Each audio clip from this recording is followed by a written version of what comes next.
ইরানের বিরুদ্ধে ইসরায়েল ও যুক্তরাষ্ট্রের যৌথ হামলায় পুরো মধ্যপ্রাচ্য জুড়ে ভয়াবহ পরিস্থিতি বিরাজ করছে।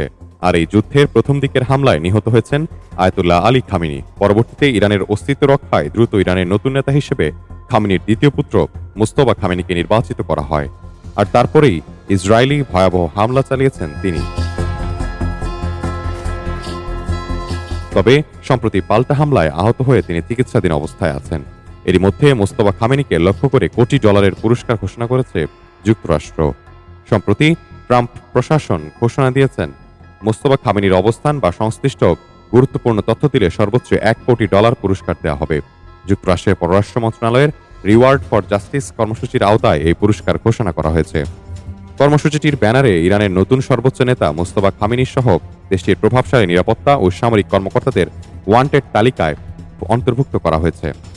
তালিকায় আরও রয়েছেন নিহত সাবেক সর্বোচ্চ নেতা আয়াতুল্লাহ আমিনীর অধীনস্থ deputy chief of justice Ali Asghar Hejazi এবং প্রভাবশালী রাজনৈতিক ও নিরাপত্তা কর্মকর্তা আলী লারিজানি সহ শীর্ষ কর্মকর্তারা। ব্যানারে বলা হয়েছে, এসব ব্যক্তি ইরানের শক্তিশালী সামরিক বাহিনী IRGCর বিভিন্ন শাখা পরিচালনা ও নির্দেশনার সঙ্গে যুক্ত। যুক্তরাষ্ট্রের দাবি, এই শাখাগুলো বিশ্বজুড়ে বিভিন্ন সামরিক ও গোপন অভিযান পরিকল্পনা ও বাস্তবায়নে গুরুত্বপূর্ণ ভূমিকা রাখে। এদিকে রিওয়ার্ডস ফর জাস্টিস কর্মসূচি জানিয়েছে, এসব ব্যক্তি বা তাদের নেটওয়ার্ক সম্পর্কে গুরুত্বপূর্ণ তথ্য থাকলে যে কেউ নিরাপদ ও এনক্রিপ্টেড যোগাযোগ মাধ্যমে তাদের কাছে তথ্য দিতে পারবেন। উপযুক্ত তথ্য দিলে সর্বোচ্চ $10 মিলিয়ন পর্যন্ত পুরস্কার দেওয়া হবে।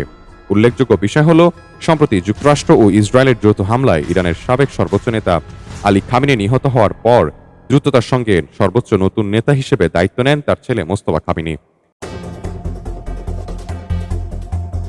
এরপর থেকেই মধ্যপ্রাচ্যে উত্তেজনা আরও বেড়ে যায় এবং দুই পক্ষের পাল্টাপাল্টি হুমকি ও সামরিক তৎপরতা অব্যাহত রয়েছে।